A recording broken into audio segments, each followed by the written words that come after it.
AIUDF জন্মলগ্নৰ পৰাই নিস্বাৰ্থে সেৱা আগবঢ়াই অহা এগৰাকী নিষ্ঠাৱান সেৱক ডক্টৰ মহৰ আলী। একচুৱেলি মই ৰাজনীতিক আগৰ পৰাই কৰোঁ।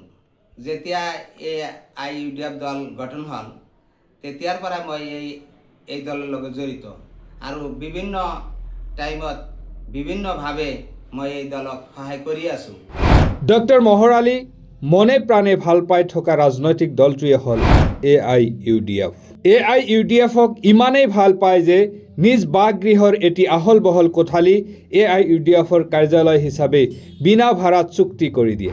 আপোনালোকে গমেই পায় হয়তো যে মই মোৰ ওপৰতলাৰ যিটো ডাঙৰ এটা ৰুম য'ত 200-250 মানুহ বহা যায়, সেই ৰুমটো মই আজমল হুজুৰক প্ৰায় 3 বছৰ আগতে দি দিছোঁ আৰু 5 বছৰৰ কাৰণে মই অলৰেডি এগ্ৰিমেণ্ট কৰি দি দিছোঁ। মই কোনো ভাড়া নাই, বিনা ভাড়াতে মই দি দিছোঁ। গতিকে মই ৰাজনীতিক আজি নতুনকৈ কৰা নাই, আগৰ পৰাই কৰি আছোঁ। হাৰে হেমুজিয়ে দল এটাত সেৱা আগবঢ়োৱাৰ পিছত প্ৰতিজন নেতাই নিশ্চয় দলটোৰ পৰা কিছু আশা কৰে। তাৰ ভিতৰত ডক্টৰ মহৰ আলীও অন্যতম। 17 নং সৃজনগ্ৰাম সমষ্টিৰ বাবে AIUDF দলৰ এগৰাকী টিকট প্ৰত্যাশী প্ৰাৰ্থী। সময়ত যদি এই নেতাবোৰে দলটোৰ পৰা বঞ্চিত হয়, তেওঁলোকৰ সপোনবোৰো ভাঙি যায়। অৰ্থাৎ ডক্টৰ মহৰ আলী দুখ প্ৰকাশ কৰি কয় যে জন্মলগ্নৰ পৰা দলৰ সেৱা আগবঢ়াই অহাৰ পিছতো যদি নতুনকৈ যোগদান কৰা নেতাক সময়ত অগ্ৰাধিকাৰ দিয়া হয়, তেন্তে তেনে দলৰ ভৱিষ্যত অন্ধকাৰ। AIUDF আৰু কংগ্ৰেছৰ লগত এলায়েন্স হোৱাৰ পিছত এই চিটটো আমাৰ প্ৰদীপ সৰকাৰক দি দিলে, যাৰ কাৰণে আমাৰ এই অঞ্চলত UDFৰ অলপ অৱস্থা বেয়া হৈছিল। কিন্তু এতিয়া আমি আকৌ হাৰে হিমজে খাটি আকৌ এই দলটো উত্থান কৰিছোঁ। ডক্টৰ মহৰ আলী আৰু কয় যে এইবাৰ নিৰ্বাচনত টিকট প্ৰদানৰ ক্ষেত্ৰত যদি দলটোৰ আদৰ্শ নীতি দলেই অমান্য কৰি চলে, তেন্তে আমি সৃজনগ্ৰামৰ সক্ৰিয় কৰ্মীসকলেও অমান্য কৰি চলিম। একচুৱেলি দলে আমাক কিছু নিয়ম নীতি দিছিল আৰু প্ৰত্যেকটো দলৰো কিছুমান সংবিধান থাকে।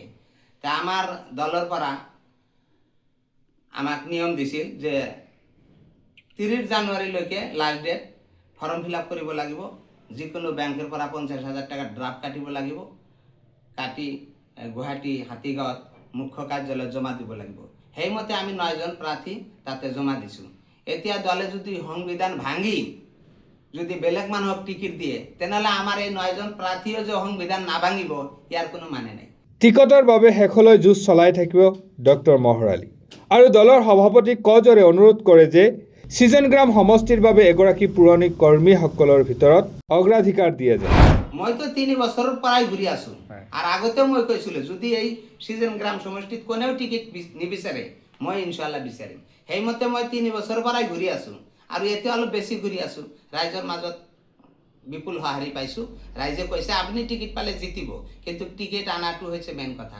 টিকিট দিব নিদিব সেইটো হাইকমাণ্ডে চিন্তা চৰ্চা কৰিব, আজমল হুজুৰে চিন্তা চৰ্চা কৰিব। কিন্তু আমাৰ এটাই আজমল হুজুৰৰ ওচৰত কৰজৰে অনুৰোধ থাকিব, তেখেতে যাতে পুৰাণা কৰ্মীৰ মাজত টিকিটটো দিয়ে, মানুহৰ মন যাতে ভাঙি নিদিয়ে।